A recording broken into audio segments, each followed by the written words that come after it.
السلام على عباده الذين اصطفى أما بعد فأعوذ بالله من الشيطان الرجيم بسم الله الرحمن الرحیم۔ حضرت محترم آپ حضرات درس سے بخاری سماعت کر رہے ہیں اور بخاری شریف سے آج ہماری حدیث نمبر 208 209 210 اور 211 ہے۔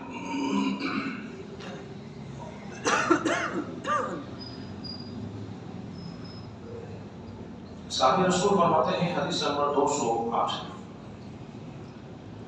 کہتے ہیں کہ میں نے رسول اللہ صلی اللہ علیہ وسلم کو دیکھا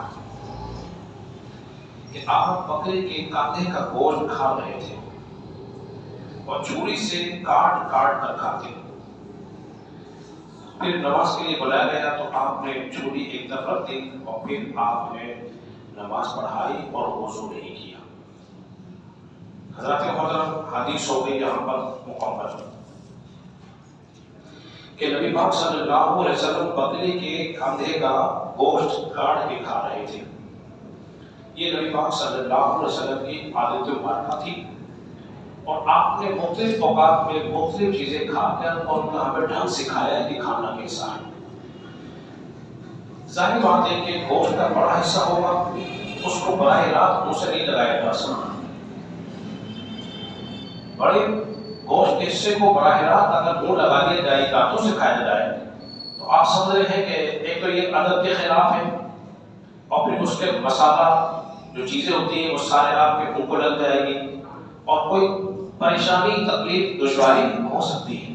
جب سامنے والے میں ہوتا ہے دیکھتا ہے تو وہ آپ سے شاید گھن کرے اور اس کو اچھا محسوس نہ ہو، تو نبی پاک صلی اللہ علیہ وسلم نے جہاں ہمیں جینے کے ڈھنگ طور طریقے سکھائے ہیں نا، وہی کھانے پینے کے آداب بھی سکھائے ہیں۔ فرمایا اگر ایسا موقع کبھی آتا ہے، کبھی گوشت کا بڑا حصہ ہو تو اس کو چوری سے کاٹیں، چھوٹے چھوٹے پیس کریں اور اس کو چبا کر کھائیں۔ چبا کر آپ نے کانٹے کو چھری کے ساتھ نہیں کھایا ہے، یہ چھری اور کانٹے کے ساتھ کھانا یہ انگریزوں کا طریقہ ہے، مسلمانوں کا طریقہ نہیں۔ سوال بات کو چھری اور کانٹے کے ساتھ کھانے کے کئی نقصان ہو سکتے ہیں۔ مثال کے طور پر آپ نے چھری سے وہ چیز کاٹی جو کھانے کی تھی اور کانٹے سے اس کو لگایا، ظاہر بات اس سے دو نقصان تو یہ ہوں گے کہ ایک تو چھری آپ کو سیدھے ہاتھ سے پکڑنی پڑے گی اور کانٹا الٹے ہاتھ سے، پھر الٹے ہاتھ سے کھانا یہ شیطانی عمل ہے۔ سنت کیا ہے؟ سیدھے ہاتھ سے کھانا۔ پھر کھانا کتنا گرم ہے اس کا آپ کو اندازہ نہیں ہو سکتا۔ اگر کوئی گوشت کا ٹکڑا یا کوئی ایسی چیز آپ نے گرم چیز کو منہ میں ڈال دے تو وہ بتائیے پھر آپ کی تکلیف کا باعث ہو سکتا ہے۔ اس لیے ہاتھوں سے کھانا یہ ہے کہ آپ اس کو جانچ لیں گے کتنا سخت ہے، کتنا نرم ہے، کتنا گرم ہے، کتنا ٹھنڈا ہے، تو اس کے فوائد کے لیے بہت زیادہ ہے۔ تو نبی پاک صلی اللہ علیہ وسلم نے اس بڑے گوشت کے ٹکڑے کر کر کے کھایا ہے اور اپنی قوم کو، اپنی امتیوں کو، رہتی دنیا تک کے لوگوں کو بتا دیا کبھی ایسا موقع ہو جائے تو تم نے بڑے بڑے پیس نہیں کھانے ہیں، چھوٹے چھوٹے ٹکڑے کھانے ہیں۔ دوسری حدیث میں حدیث نمبر 209 سہیل بن نعمان رضی اللہ عنہ بیان کرتے ہیں، فرماتے ہیں کہ خیبر کا سال تھا اور میں رسول اللہ صلی اللہ علیہ وسلم کے ساتھ تھا۔ ہم نے نماز عصر پڑھی اور نماز عصر پڑھنے کے بعد حضور نے فرمایا کوئی کھانا ہے تو لے آؤ، تو آپ کے پاس ستو لایا گیا، آپ اس کو بھگویا، پھر رسول اللہ صلی اللہ علیہ وسلم نے اس ستو سے کھانا کھایا اور پھر آپ نماز مغرب کے لیے کھڑے ہو گئے، آپ نے کلی کی اور دوبارہ وضو نہیں فرمایا۔ اس حدیث میں ایک وضو سے دو نمازیں جمع کرنے کا حکم ہے، تو معلوم یہ ہوا ایک ہی وضو سے کئی نمازیں ادا کی جا سکتی ہیں، ایک وضو سے کئی نمازیں ادا کی جا سکتی ہیں۔ مثال کے طور پر ابھی آپ نے نماز عصر پڑھی اور آپ بیٹھے رہے، قرآن کی تلاوت کریں، تسبیحات کریں، نہ بھی کریں تسبیحات، آپ بیٹھے رہے لیکن آپ کا وضو قائم ہے تو پھر اسی وضو سے نماز مغربی ادا کر سکتے ہیں۔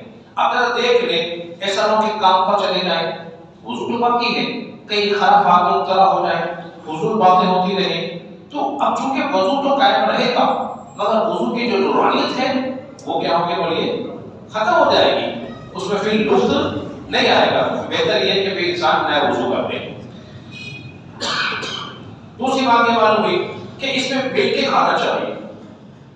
سفر کے دوران علیحدہ نہ کھائے بلکہ مل کے کھائیں. مل کے کھانے میں کیا ہے بولیے برکت ہوتی ہے. حدیث میں آتا ہے مومن کے لیے ایک کا کھانا 2 کے لیے کافی ہے, 2 کا کھانا 3 کے لیے کافی ہے, 3 کا کھانا 4 کے لیے کافی ہے. پھر دوسرا یہ بات بتائی گئی کہ اب اس سے جو آپ نے کھانا کھایا ہے, کھانا کھانے کے بعد آپ نے کلی کی ہے اور آپ نے وضو کیا ہے, وضو نہیں کیا تو معلوم یہ ہوا کھانے پینے سے وضو نہیں ٹوٹتا ہے. اب یہ حدیث کا حضرت میمونہ رضی اللہ عنہ بیان کرتی ہے رسول اللہ صلی اللہ علیہ وسلم نے کھندے کو کھایا پھر نماز پڑھائی پھر آپ نے وضو نہیں کیا. حدیث نمبر 211 اس میں یہ ہے کہ عبداللہ بن عباس رضی اللہ عنہ بیان کرتے ہیں کہ نبی پاک صلی اللہ علیہ وسلم دودھ کو نوش کیا اور پھر آپ نے اس دودھ کو پینے کے بعد آپ نے کلی کی فرمائش کی چکنائی ہے جو کہ باہر کر دی جانی چاہیے, پہلے نہیں آپ نے اس کو اتارا. حضرات محترم اس میں ایک بات کو آپ سمجھ لیجیے کہ کھانا کھانے کے بعد کلی کرنا بھی نبی پاک صلی اللہ علیہ وسلم کا معروف طریقہ ہے. حضور نے ایک وظیفہ لکھا, فرماتے ہیں کہ جو شخص یہ چاہتا ہے کہ اس کے رزق میں برکت ہو جائے, خوشحالی ہو, تنگی نہ ہو, فرماتے ہیں کھانا کھانے سے پہلے ہاتھ دھوئے اور کھانا کھانے کے بعد ہاتھ دھو کے پھر کلی کرے.